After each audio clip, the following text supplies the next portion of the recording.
Fala pra mim, como é que tá sendo o seu Natal até aqui? Comendo bastante, né? Tenho certeza que na sua mochila ainda tem a sobremesa, porque você veio correndo.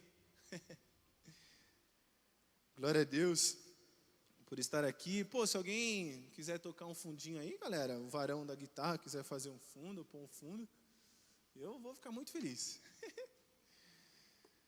Mas fala pra mim, como vocês estão? Todo mundo bem? Todo mundo bem? Amém ou não amém? Amém. Graças a Deus por mais uma noite, mais um dia, né? Podemos estar aqui louvando o Senhor em comunidade. Todos os dias nós louvamos a Ele, mas hoje é um dia especial porque a gente pode em comunidade adorar Ele junto. Amém ou não amém? Glória a Deus. Bom, o tema da mensagem é Deus em nós, o propósito, a graça e a verdade em Jesus. Antes de nós lermos a referência que está aqui, que é 2 Coríntios 5, eu queria que nós fôssemos para lá, para Isaías, né, bem tradicional aquele versículo. E aí eu ia dar uma pincelada aqui em Isaías, e logo nós pulamos para 2 Coríntios. Glória a Deus. Muito feliz, meu pai está aqui comigo, graças a Deus, amém. Glória a Deus. A gente sabe que o dia 25 não se sabe exatamente, né, o nascimento do nosso amado, mas nós celebramos a sua vida, porque Ele nos deu vida. E falar do nascimento de Jesus, falar do propósito é algo bem bacana, bem top, né? Eu vou tentar ser porta-voz daquilo que o Espírito Santo deseja fazer aqui, em uns 40 minutos, sei lá, 35 minutos. Mas eu tenho certeza que todos nós que estamos aqui fomos alcançados por esse amor, amém? Glória a Deus. Vamos orar? Feche teus olhos. Espírito Santo, é uma honra estarmos aqui.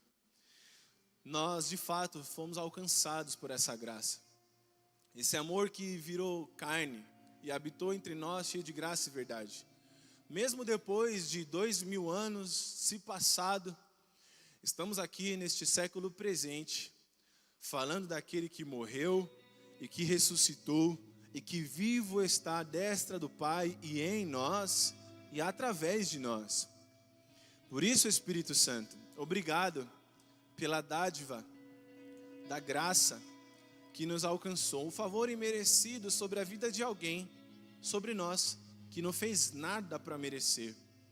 E o Senhor, nos amando de uma maneira tal, foi capaz de enviar o seu único Filho, porque tinha um propósito de nos aproximar novamente, devido à queda de Adão, devido à desobediência de um homem. E mesmo nós, não estando lá no Éden, nós fomos afetados pela essa desobediência, por esse pecado. E também nós não estávamos lá na cruz. Mesmo assim, este sangue nos lavou e este amor nos alcançou. Por isso rendemos graça nesta noite, no dia que se chama hoje. Nós demos tudo o que temos aqui, Espírito Santo. Nos rendemos de corpo, alma e espírito e te pedimos, mais que palavras, derrama poder. Nos dê entendimento, nos dê clareza da palavra, para que possamos a cada dia mais ser transformados com glória cada vez maior, da qual vem do Senhor, que é o Espírito. E assim, sejamos mais parecidos contigo a cada dia de vida que o Senhor nos concede.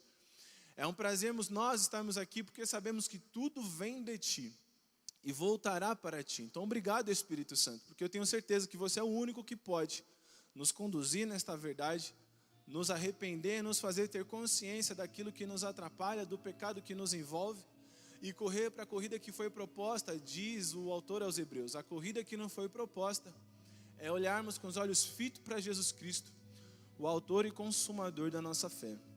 Então, muito obrigado, Pai. Te damos graças no dia de hoje, e em nome de Jesus oramos.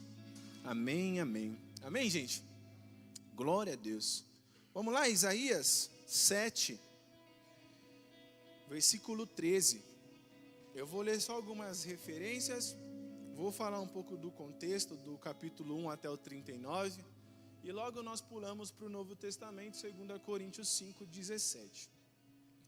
Vou ler para não tomar tempo, e diz assim na versão NVI. Isaías 7, 13. Disse então Isaías: ouçam agora, descendentes de Davi.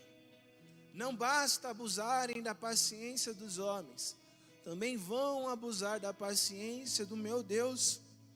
Por isso o Senhor mesmo lhe dará um sinal. A virgem ficará grávida e dará à luz um filho, e o chamará Emanuel. Amém? Até aqui Emanuel significa Deus conosco, significa Deus em nós. Vamos continuar no capítulo 9, no versículo 6. Porque um menino muito famoso, né, esse versículo, Isaías 9, 6. Porque um menino nos nasceu, um filho nos foi dado, e o governo está sobre os seus ombros. E ele será chamado Maravilhoso Conselheiro, Deus Poderoso, Pai Eterno, Príncipe da Paz. Ele estenderá o seu domínio, e haverá paz sem fim sobre o trono de Davi e sobre o seu reino estabelecido e mantido com justiça e retidão, desde agora e para sempre. O zelo do Senhor dos Exércitos fará isso. Amém? Eu escrevi um contexto sobre esses versículos e contexto de capítulo, e eu queria ler para vocês. Os pecados de Judá e Israel. Até aqui um profeta chamado Isaías foi levantado para não só apontar o erro de uma nação, para não só alertar uma nação, mas como alertá-lo da sua índole, de sua má conduta, como também um profeta, se alcançado pela graça e pela misericórdia, relatar as profecias que haveria de vir no futuro. Mas nos seus dias atuais, Deus então concede graça a Isaías quando ele vê o que acontece nas regiões celestiais. E ele fala: eu que sou um homem de impuros lábios, vi o Rei dos Reis. Ele acaba vendo o que acontece nas regiões celestiais. E ele fala: meu Deus, eu sou um pecador de lábios impuros e acabei de ver algo divino celestial. Então vem um anjo e toca nos lábios deste homem pecador. E Deus então começa a dar a ele a graça de entender e de compreender os seus dias atuais, da qual a nação de Israel vivia. E o contexto disso era isso aqui, ó. Os pecados de Judá e Israel são descritos pelo profeta. O culto religioso hipócrita, tentando mascarar as injustiças do dia a dia, tinha um afastamento de Deus, que o transformou uma nação com uma índole corrupta, cheia de iniquidade, cheia de orgulho, altivez, blasfêmia e incredulidade. Um povo sem reverência, idólatra, rebelde. Havia homicídios, ganância, cobiça, extorsão e injustiça social. Isso acontecia nos dias atuais de Isaías. E agora o Senhor fala: a quem eu vou enviar para auxiliar essa nação? E depois de Isaías ter os seus lábios purificados, depois de Isaías ter porque olha só, gente, ele fala assim, ó: há pecados em meus lábios. Ele fala onde há o erro dele, porque muitas das vezes, já falando dos nossos dias atuais, nós falamos muito do pouco que sabemos, e ainda temos a mania de julgar o outro sem viver o cotidiano do outro. Amém ou não amém? Que assim seja, né? O amém? Porque é verdade. Porque muitas das vezes nós julgamos sem estar presente no dia do outro. E muitas das vezes falamos muito do pouco que sabemos por uma preguiça de nos submeter àquilo que o rei está falando. Mas quando ele fala que ele era um homem de lábios impuros, então um anjo com uma brasa viva toca em seus lábios e purifica ele para algo que ele ia fazer entre as nações. Porque ele falou assim: a quem eu vou enviar? E ele fala: envia-me a mim. E ele, como um dos profetas velhos, começa agora a anunciar uma índole corrupta. Ele começa a denunciar a forma como a nação vivia. E é interessante porque esse profeta, ele consegue discernir os seus dias atuais, e é tão agraciado que consegue discernir o que haveria de vir. Só que presta atenção, quem está vendo isso é o nosso Pai da eternidade. É o nosso Pai amado. É o nosso Senhor dos Exércitos que está contemplando a nação e não quer ver a nação do jeito que se encontra. Esse Deus tão amado e misericordioso não quer ver a nação de Israel nesse estado que se encontra, cometendo homicídios, cometendo cobiça, cometendo cultos religiosos hipócritas, cometendo coisas de injustiça, encobrindo as coisas. Sabe, de vez de denunciar o que está acontecendo, eles encobriam e viviam do jeito que quisesse viver. Mesmo um povo cativo, mesmo um povo que estava na Babilônia sofrendo, achavam que estava sendo esquecido, mas Deus estava levantando um homem para avisar que haveria um santo de Israel, o Emanuel, que libertaria o povo das trevas. E esse Deus, irmãos, ao contemplar o estilo de vida que a nação levava, decide levantar um homem pecador, mas com o coração voltado para ele. Eu estou lendo o livro dos Homens de Oração, Edward, não lembro o sobrenome dele, é difícil de pronunciar. E ele fala assim, que os homens do Antigo Testamento, eles eram homens pecadores, mas tinham um caminho de relacionamento com Deus, que era o caminho da oração. E quando o povo de Israel se rebelava contra Deus, quando o povo de Israel, ele se extraviava do caminho de Deus, da obediência de Deus, eles não eram descrentes em relação à existência de Deus, mas eles se afastavam de Deus. Mesmo eles estando afastados de Deus, eles sabiam que aquele homem, que aquele profeta, que aquele juiz, quando aquele homem orava, Deus respondia a ele e o povo se voltava. Então, o caminho de oração dos homens de Israel fazia com que a nação se voltava para Deus, porque existiam homens pecadores, mas com o coração voltado para aquele que podia fazer as coisas.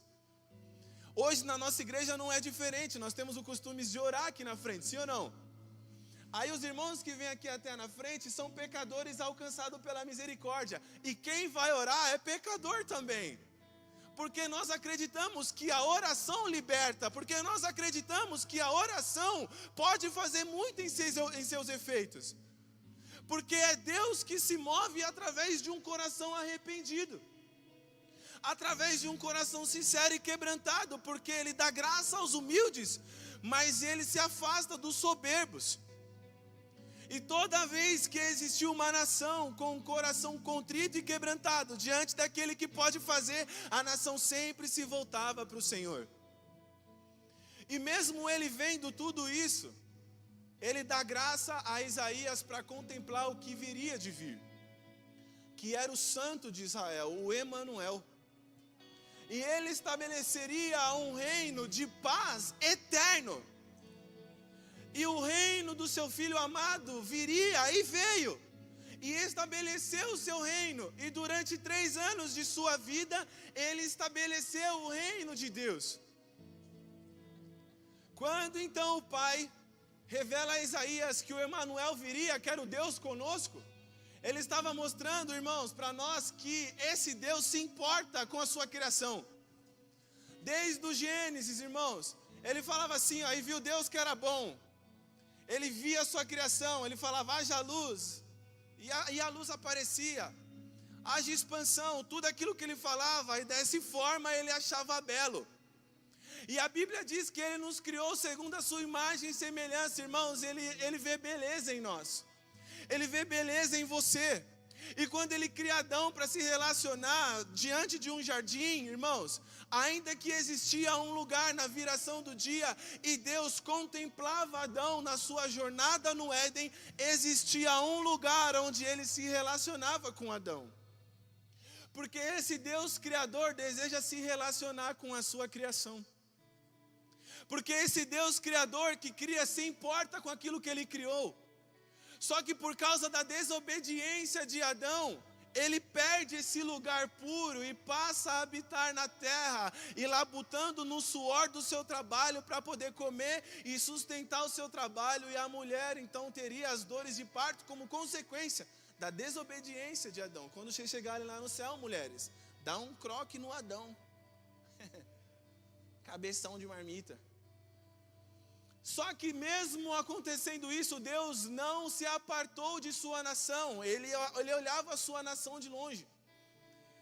E mesmo depois de Adão, veio Noé, veio Abraão e veio todos os nossos antepassados. Deus olha para o seu povo e Ele sempre tem um meio de se relacionar, através da arca, através da tenda, através de tabernáculo, através de santuários. Deus, através da arca da aliança, através de tenda, através de templo. Deus sempre reunia a sua nação para se relacionar com ela, porque esse Deus Criador, Ele anseia em ter uma intimidade com a sua criação. E Ele mostra isso quando Ele envia o seu Filho Jesus. Então Isaías, ele tem a condição de discernir os seus dias e receber a graça de entender o que haveria de vir. E o primeiro ponto que eu queria falar para você é que Deus sabe quem você é. Que Deus te conhece no íntimo do seu ser. Que Deus sabe como vai ser os seus dias. Mesmo Ele já te falando que ainda que você faça os planos, Ele fala assim, ó, basta cada dia o seu mal. E ainda que você faz, amanhã eu vou fazer isso, amanhã eu vou na cidade e tal, Ele fala assim, cara, você não sabe nem quantos fios de cabelo tem na sua cabeça, quanto mais você ter a certeza dos seus planos para o dia de amanhã. Mas mesmo assim, Ele te conhece no íntimo do seu ser e te sustenta até lá. E esse Deus que te conhece no íntimo do seu ser, envia o seu Filho Jesus com um propósito. De mostrar para a humanidade, através do seu Filho encarnado, como a nação deveria se comportar. E quando Jesus é gerado de uma mulher que era virgem, Maria, José, ele é contemplado como uma mulher agraciada. Imagine José andando com uma mulher que era virgem e estava gerando um filho em seu ventre. Imagine que loucura isso. Mas ele recebendo uma visitação, e eu aprendo uma coisa aqui. Que sempre homens de oração, um lar de oração. Irmãos, olha só, você quer ter um Samuel de oração, seja uma Ana de oração. Você quer ter um filho, o Samuel, um homem de oração, um juiz, profeta, sacerdote de uma nação. Samuel foi que foi porque teve uma mãe de oração. Ana de oração, Samuel de oração. Um lar onde José e Maria havia um respeito entre eles, havia um zelo desse homem, havia um zelo dessa mulher, e ela foi agraciada, bendita foi ela entre as mulheres, pelo zelo de sua conduta diante daquele que estava sendo anunciado entre sinagogas e leis. Existia um zelo deste casal, e ainda que ele acaba ouvindo que ela estava grávida, ele fica meio atordoado. Para não rolar escandalização, um anjo visita ele e fala, fique em paz, que o que está no ventre de Maria foi gerado pelo Espírito Santo. E quando esse menino nasce, ele fica a sua infância, adolescência, na sua cidade natal, com 12 anos. Ele já está dentro do templo, ensinando os doutores da lei, acrescentando conhecimento nos doutores da lei, e ainda colocando dúvida naquilo que os caras já sabiam. Porque Jesus com 12 anos já ensinava. E quando chega na sua idade de 30 anos, o seu primo, o João, está preparando o caminho para esse homem. E Deus dá graça a Isabel, porque o menino que viria dela prepararia o caminho para o Emanuel. E o Emanuel veio. E Jesus, ao dar a luz e ao crescer na graça e no conhecimento, quando dá 30 anos e ele é batizado, ele começa o seu ministério. E ele passa então, irmãos, anunciando o reino de Deus, dizendo que o reino do Pai estava próximo, que era então para aquela nação se arrepender. Só que ele não somente fala a respeito do Pai, mas como ele, sendo o próprio Deus encarnado, mostra para nós como Deus deseja viver em nosso meio. Porque Jesus, sendo o próprio Deus em forma humana, está revelando para mim e para você como Deus deseja que eu e você, neste século presente, vivemos para a glória dele. Jesus então começa a caminhar, seleciona 12 homens, e eles não se tornam pescadores de imediato, irmãos. O Rodrigo Bibo, eu acho interessante que ele fala que demorou aproximadamente 1 ano para Jesus enviar eles em Marcos 6, no Marcos capítulo 6, no primeiro versículo. Quando Jesus chamou eles para ser pescadores de homens, não foi de imediato, porque primeiro os discípulos acompanhou Jesus, observou o que o mestre falava e então começou a reproduzir o que o mestre ensinava. E Jesus, ao chamar esses homens para caminhar com ele, ele ensinava acerca do reino do Pai e que o próximo era importante. E quando ele fala isso em Mateus 10, eu acho isso muito interessante, porque ele fala assim, ó, vocês vão recolher, vocês vão salvar, vocês vão buscar os perdidos da casa de Israel. Ou seja, o povo de Israel que estava no exílio lá na Babilônia, que estava enfrentando dificuldades, era um povo que não estava esquecido diante de Deus.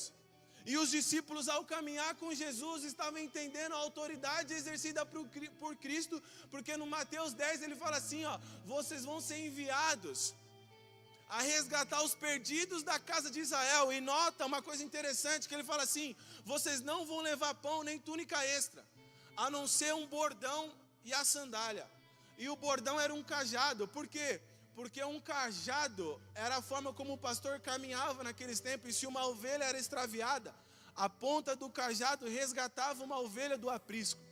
Jesus manda os discípulos resgatar os perdidos apenas com o cajado e a sandália, porque o cajado não era a forma de bater na nação, era a forma de resgatar a nação para o seu próprio Deus. A forma como os discípulos andavam era a forma como eles se importavam com o próximo. Nós temos uma cultura de lavar a mão quando ninguém nos ouve, só que o nosso próprio Salvador nos mostrou a autoridade servindo, lavando os pés de pecadores.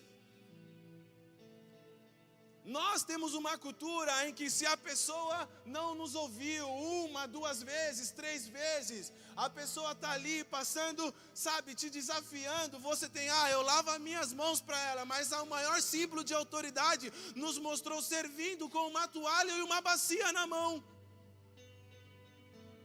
Então ele vem recolher os discípulos e antes de mandar eles irem, se você for ler Marcos 3, versículo 12, ele vai falar assim, ó, antes de ele enviar os apóstolos, Jesus chama os discípulos para estar com ele, porque se eu não estar com ele, eu não vou entender o propósito que ele tem para nós, que é olhar para você, irmãos, e entender que você é tão precioso para mim, que ele, sendo Deus, saiu da sua glória para dar a vida dele por você. Então ele fala assim, ó, discípulos, antes de eu enviar, eu chamo vocês para estar comigo, porque é só estando comigo você vai entender que eu amo o próximo, tanto quanto eu amo vocês. Ele ama você, irmãos, de uma maneira tal que você não consegue compreender em palavras, ainda que você possa achar. E esse amor é tão profundo que ele te resgatou. E ele está falando assim, discípulos, eu quero estar com vocês, eu vou olhar para vocês, mas antes de mandar vocês irem, eu quero passar tempo com vocês, porque eu quero mostrar o que o Pai está fazendo. E nós olhamos isso quando Felipe pergunta, quando Jesus está predizendo a sua morte, João 13, aí está todo mundo, Tomé está, Senhor, nos mostra aí, como vai ser isso? E aí Felipe está assim, Senhor, nos mostra o Pai então, isso nos basta. Aí Jesus olhar para ele e fala, Felipe, eu estou tanto tempo com você, que você está falando, nos mostra o Pai. Ele fala, quem me vê, Felipe, vê o Pai, mas se você não crê no que eu estou falando, crê nas obras, porque elas são iguais. Ou seja, Jesus chama eles para um relacionamento para mostrar o reino do Pai, o reino que haveria de vir. Então antes de ele mandar, ele fala, eu quero te mostrar a intimidade que eu tenho com o Pai, porque só na intimidade você entende o quanto você é amado, o quanto você é perdoado. Esse povo de Israel, quando Isaías está situado nos seus dias, era um povo totalmente mau. Você sabe quem você é, você sabe outrora quem você era, o que você sabia, e você está aqui. Você pode perceber, irmãos, que esse lugar é o pior lugar para se estar. Você sabia disso? Por quê? Porque é um lugar onde todos os pecadores se reúnem para se estar.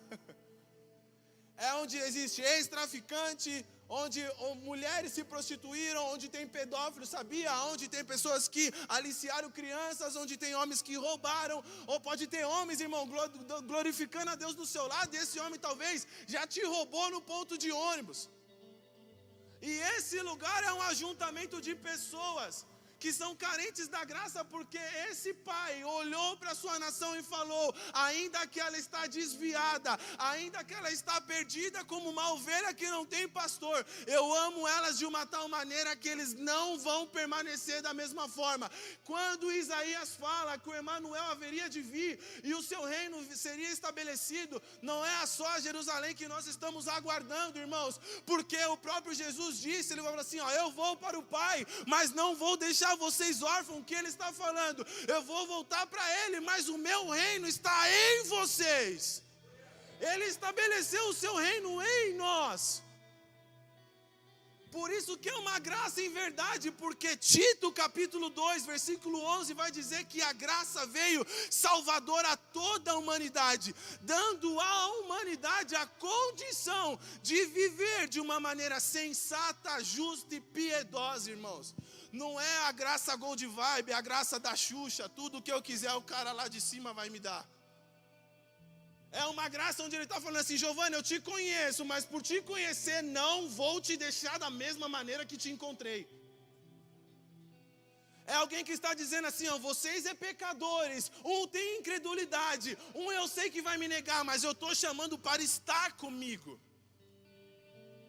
Porque esse Deus Emanuel está olhando para uma geração corrupta que está cometendo blasfêmia. Esse é o contexto de Isaías do 1 ao 39. Uma geração que está ali talvez se achando esquecida. E o profeta está falando, mas estava ali diante de uma blasfêmia, de incredulidade, de iniquidade. Deus está enxergando essa nação. Deus está vendo o seu povo. E não quer deixar eles da mesma forma, mas Ele nos vê e Ele sabe do que aconteceria.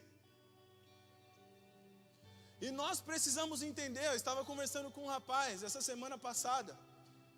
Eu estava falando para ele assim, ó, se nós não soubermos quem nós somos em Cristo, nós vamos ficar nessa vida chata de que, só céus, ó vida, droga. É ou não é, irmãos? Quando você não sabe quem você é, quando você não sabe os turbilhões que acontecem com você, você fica assim, cara, hoje não vou não, cara, sabe?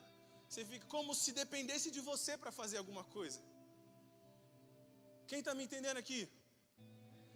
É como se você não souber quem você é e as coisas que acontecem dentro de você, irmãos, você não vai vir aqui como o autor de Romanos 12, vai dizer que como sacrifício vivo devemos nos apresentar diante de Deus. Santo e racional. Só que até para você se apresentar aqui como um sacrifício vivo, santo e racional, é o Espírito Santo mostrando você para você mesmo. E mostrando que você sem Ele é nada. E Ele sem você é tudo. É o Espírito Santo te convencendo de que, olha lá, Giovanni, tá vendo você sem mim como você é? Se demorar um pouquinho, você escapa. Por isso que nós precisamos olhar para dentro de nós e entender que o Emanuel, que Isaías está falando, é o Deus conosco, é o Deus em nós. Ele está falando assim, sim, eu vim habitar em você, só que você precisa saber o quanto você é amado por mim e entendendo que o meu sacrifício é tudo que importa para nós, irmãos. Olha isso aqui, 2 Coríntios, vamos ler agora. 2 Coríntios 5, bora abrir.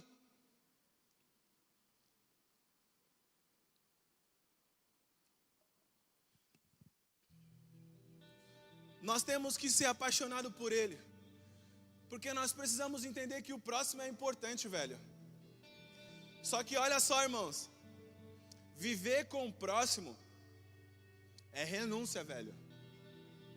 É renúncia. Eu vou fazer um ano que eu vou casar, já estou 8 anos com a Lelé. São 2 culturas diferentes, cara.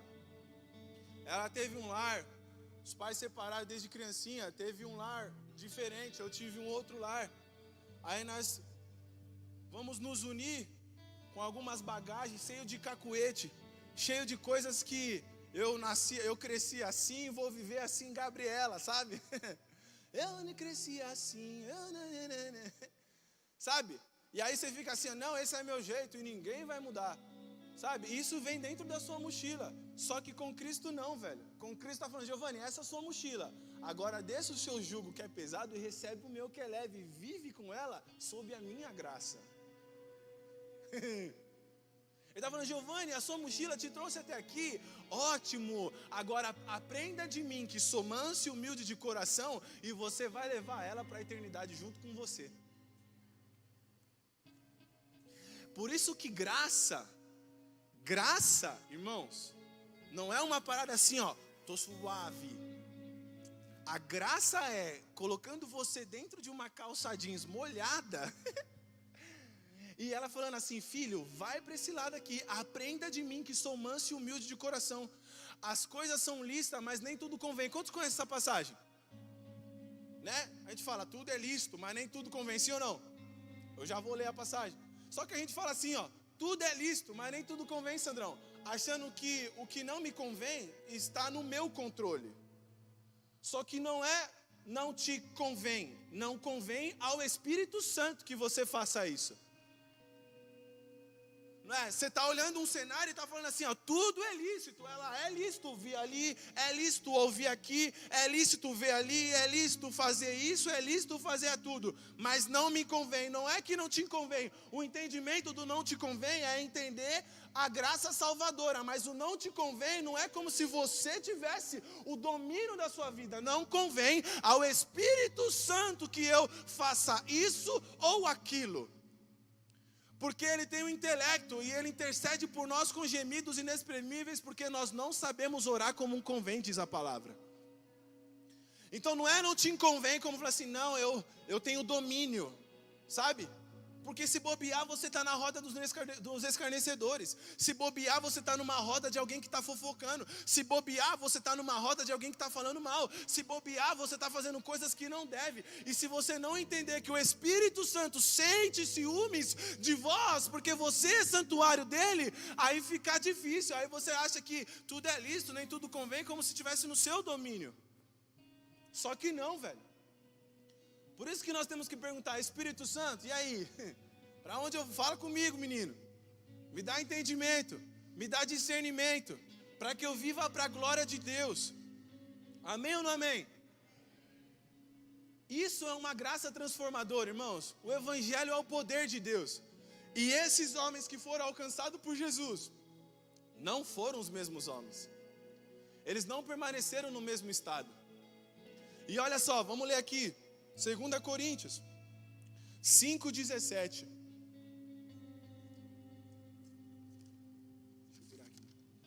Portanto, se alguém está em Cristo, é nova criação. As coisas antigas já passaram. Eis que surgiram coisas novas. Tudo isso provém de Deus, que nos reconciliou consigo mesmo por meio de Cristo. E nos deu o ministério da reconciliação. Ou seja, que Deus em Cristo estava reconciliando consigo o mundo, não levando em conta os pecados dos homens. E nos confiou a mensagem da reconciliação. Portanto, somos embaixadores de Cristo, como se Deus estivesse fazendo o seu apelo por nosso intermédio. Por amor a Cristo, lhe suplicamos, reconciliem-se com Deus. Deus tornou pecado por nós, aquele que não tinha pecado, para que nele nos tornássemos justiça de Deus. Olha isso, cara. É Jesus, cara, se fazendo, sabe, pegando todo o pecado, toda a transgressão para si, para que você fosse justo aos olhos de Deus. Sabia que Romanos 3, 25 e 26 vai dizer que essa justiça ela veio independente da lei e dos profetas, mas veio de Deus, mostrando a graça salvadora através de seu Filho Jesus? Você sabia que diante de Deus você é justo para Ele? Você é justo. O seu aroma é um aroma de Cristo. Ele sente a sua fragrância. Não é da Boticário. Você cheira Cristo, as narinas do Pai. Você consegue acreditar nisso? Você consegue acreditar que Deus olha para você e vê um filho justo por causa do que Ele fez por você? E ao crer neste nome, ao seguir o nosso mestre, ao ser um verdadeiro discípulo, renunciando às coisas, deixando a bagagem, sabe, afundando o barco no cais, para seguir a Ele. Ele te vê como justo, porque você está em Cristo, e quem está em Cristo é nova criatura. Aí olha só, a reconciliação. Deus olha para o seu povo, e Ele quer o seu povo para si. Devido à desobediência, a transgressão rolou solta, desobediência, pecado, coisas que afastaram a nação do Criador.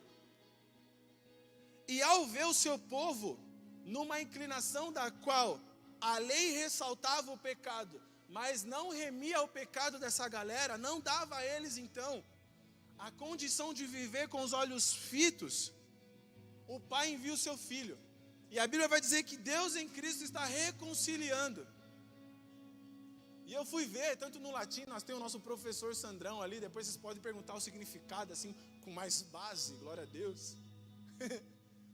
Mas eu vi no latim que é reconciliare. E vai dizer assim, ó, juntar novamente, reconciliare no latim. Formado por re, que significa outra vez. Conciliare, unir, tornar amigável, juntar em sentimento. Então olha só, Deus está em Cristo, reconciliando os seus filhos, reconciliando a nação, reconciliando a humanidade através do sacrifício de seu Filho, para ter eu e você para Ele.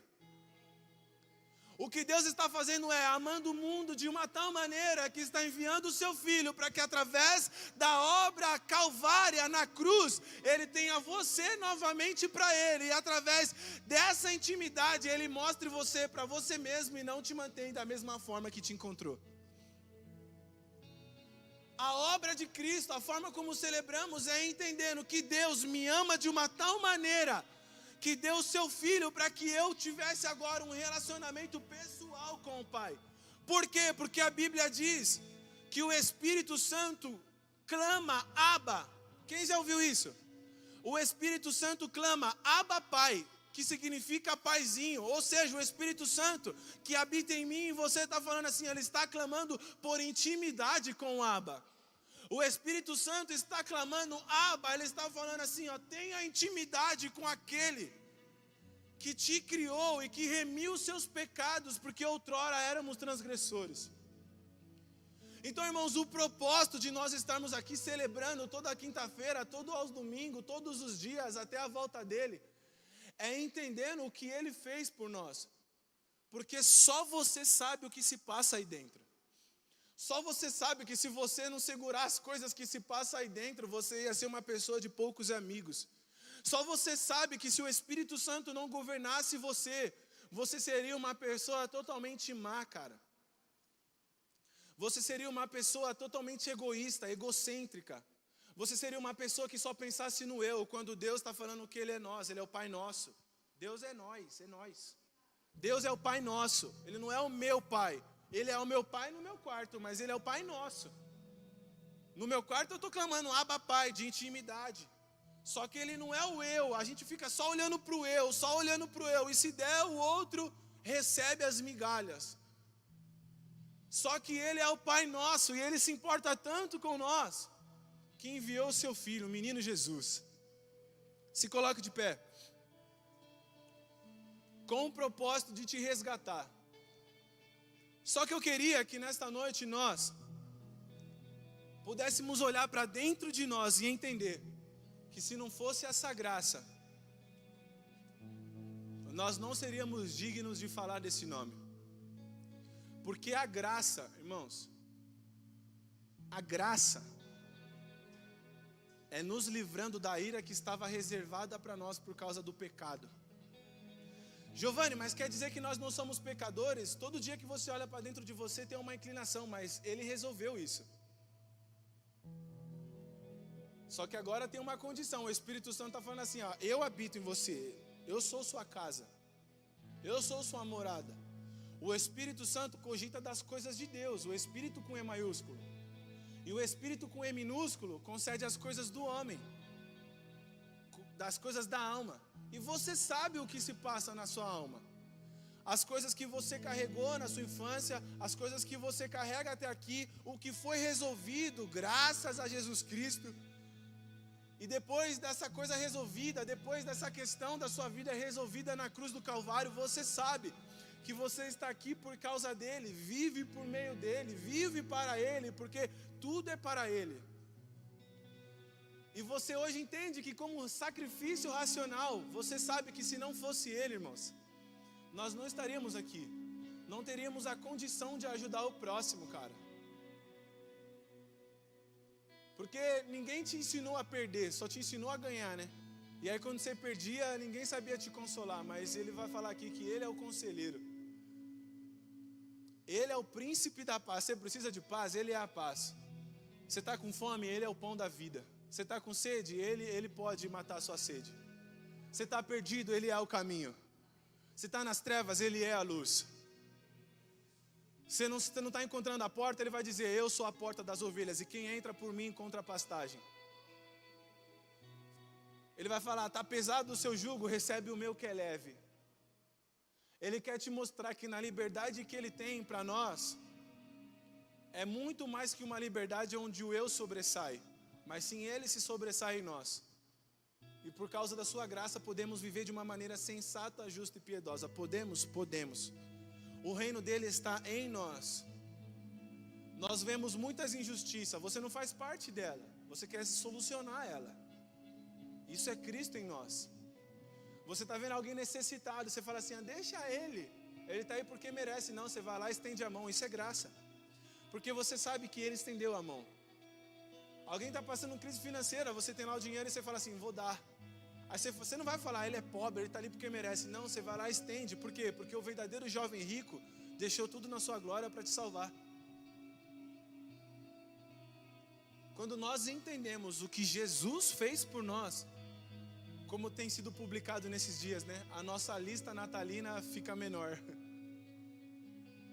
Por quê? Porque só resta agradecer. Não tenho o que pedir. O que eu vou pedir, irmãos? O Giovanni de 8 anos atrás não é o mesmo de agora. O que eu posso pedir? Uma casa? Será? Nada que eu posso pedir e obter nessa terra é suficiente ao que ele fez por mim. Então, nessa noite nós precisamos entender que esse sacrifício racional, nós devemos entregar todos os dias. Porque você chegou até aqui por causa dele, cara. Não foi o seu salário, não foi a ceia desse final de semana, não foi as contas somente sendo pagas, porque ele está te dando graça para trabalhar. Mas não foi isso que te sustentou, o que te sustentou foi ele até aqui. E ele deu graça para você chegar até aqui. Feche teus olhos. Pai, hoje nós estamos reunidos neste lugar. E o Senhor nos deu uma consciência, porque o seu evangelho é o poder do Senhor. E nós sabemos, eu sei quem sou eu. Cada um sabe aqui quem é, Pai. O Senhor mostra a cada um agora, para eles mesmos, e sabe, Pai, o que cada um é, Senhor. Eu quero te agradecer pelas dificuldades. Porque as dificuldades têm mostrado quem nós somos. E o quanto nós precisamos depender de Ti. A obra na cruz do Calvário mostrou o quanto nós somos amados e o quanto nós precisamos a cada dia mais mergulhar nesse amor e compreender o quanto eu fui perdoado, porque o Senhor me amou tanto. E quem muito foi perdoado, muito ama, porque só quem entende o valor do perdão consegue perdoar. Só quem entendeu o valor da reconciliação consegue então estender a mão. E hoje nós, como filhos, como discípulos do nosso amado, o amado da nossa alma, entendemos, Pai, que se não fosse a sua graça, Senhor, nós não seríamos resposta para o outro. Não daria, Senhor. Porque não temos a condição, pelo fato de só pensar no meu eu, naquilo que eu quero, naquilo que eu desejo, naquilo que eu preciso, naquilo que só eu. E quando nós somos alcançados pela sua graça, nós começamos a entender o nós. Porque o Senhor disse que as pessoas só saberiam que nós somos seus discípulos quando nós amássemos ela como o Senhor amou. E o Senhor amou a humanidade entregando a si mesmo. Por isso, Pai, as pessoas só sabem que nós somos Teu quando nós nos entregamos a ela. Quando nós mostramos quem de fato o Senhor é, na generosidade, na renúncia do meu eu para que o outro senta na mesa. Foi assim que o Senhor nos ensinou. O Senhor Jesus nos ensinou a glorificar a Deus esvaziando de si mesmo. E hoje, Espírito Santo, nós entendemos que nós devemos sim aprender, porque Jesus nos ensinou a glorificar a Deus esvaziando de si mesmo. E cada um aqui nessa noite, Pai, sabe o que precisa ser esvaziado, o que precisa ser deixado de lado. E nessa noite o Espírito Santo está aqui, e Ele sonda os nossos corações. E Ele mostra você para você mesmo e sabe. E você sabe como você é ruim sem Ele. Como você é perigoso sem Ele. Como você tem a habilidade de maquinar o mal e de pensar coisas ruins sem Ele. Como nós temos a habilidade, a inclinação para o mal, de fazer, sabe, a atrocidade de uma velocidade muito rápida. Mas como diz Paulo, no final do capítulo 7 de Romanos, graças a Deus que a resposta está em Cristo Jesus, o nosso Senhor, que nos deu vida no Espírito, que nos deu uma nova vida no Espírito, há uma nova humanidade, as coisas velhas se passaram, e eis que tudo se fez novo na pessoa de Cristo. Por isso, em Cristo você é livre do pecado, em Cristo você é mais que vencedor, em Cristo você é justificado do pecado, em Cristo você é alguma coisa, em Cristo você é generoso, em Cristo você é amado, em Cristo você pode fazer, porque Ele é o filtro de nossas vidas. Sem Ele há corrupção em um relacionamento com o próximo, mas com Ele você não pisa no próximo, você não usa o próximo. Quando você entende quem Ele é em nós, a crise de identidade, ela cai por terra. Quando você entende quem é o amado, o nosso Jesus Cristo em nós, você entende quem você é, que o seu perfume diante de Deus é um aroma suave e agradável. Quando você compreende quem é diante de Deus em Cristo Jesus, você entende que você é perdoado e você não está em dívida com Deus, irmão, porque Ele em Cristo resolveu isso. Você não está em dívida. Você não está em dívida com Deus, irmão, porque Ele te salvou. E Ele quer se revelar a você por meio dessa obra salvífica. Ele quer mostrar a você o plano dEle, para que você neste século presente viva como Ele deseja, para a glória deste santo nome. Como santificar um Deus, irmãos? Como santificar esse nome? Ele vai dizer: Pai nosso que está no céu, santificado seja o teu nome. Como santificar esse nome que já é santo?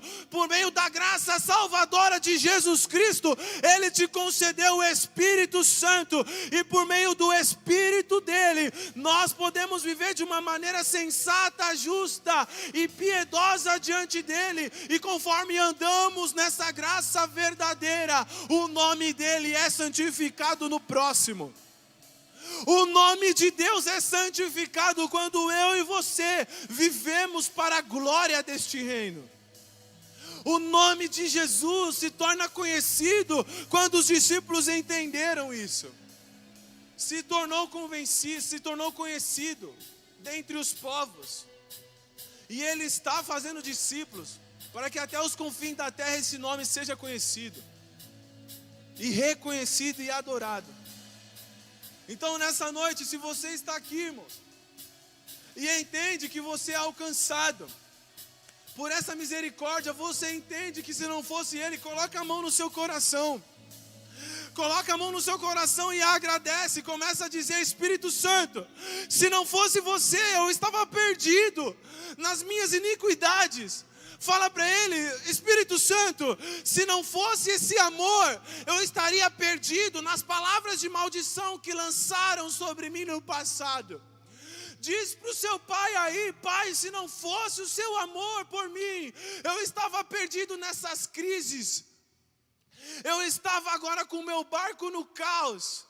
Mas por causa do seu amor, por causa do sacrifício na cruz do Calvário, eu sei quem eu sou em Ti.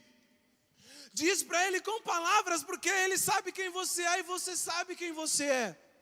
Você sabe quem você é, e de quando as dificuldades apertam, as coisas que vêm na sua mente, as coisas que te assolam todos os dias, as coisas que te fazem parar, o medo que quer te parar, e você quer mandar Moisés subir, o medo te para e você fala, vai outro no meu lugar. Ele quer resolver, ele não quer tirar o medo, porque o medo existe, ele só não quer que o medo governe você. O medo vai existir, só que o medo não pode governar, porque o reinado dele é superior a tudo que possa ser mencionado aqui na terra. Por isso, irmãos, olha para dentro de você e reconheça que você não consegue sozinho. Reconheça que você não consegue sozinho. E reconhecendo isso, valorize a intimidade, porque o Espírito Santo clama aí dentro do seu espírito, Abba. Sabe, igreja minha, noiva minha, filho meu, filha minha, se relacione comigo, porque Ele fez isso por meio do seu Filho. Ele quer trazer o seu povo para si. Ele vê beleza na sua criação, Ele vê beleza em nós, por isso que Ele quer trazer nós para pertinho, e Ele quer revelar os teus segredos, irmãos. Ele quer revelar, Ele quer te ajudar, entende? Só que Ele mesmo diz, eu dou graça aos humildes, e aos soberbos. Ele tem uma resistência com os soberbos, cara, com os orgulhosos de coração. Ele te ama, mas tem uma resistência com os orgulhosos de espírito. Ele tem uma resistência com os soberbos de coração. Mas nesta noite reconheça isso, cara. Se você precisa de oração, se você precisa de um renovo, porque nesse domingo nós celebramos isso, né? A vida. Um novo recomeço foi nos dado, uma nova chance foi nos dada. E se você deseja oração, se você deseja ter um recomeço, vem aqui à frente.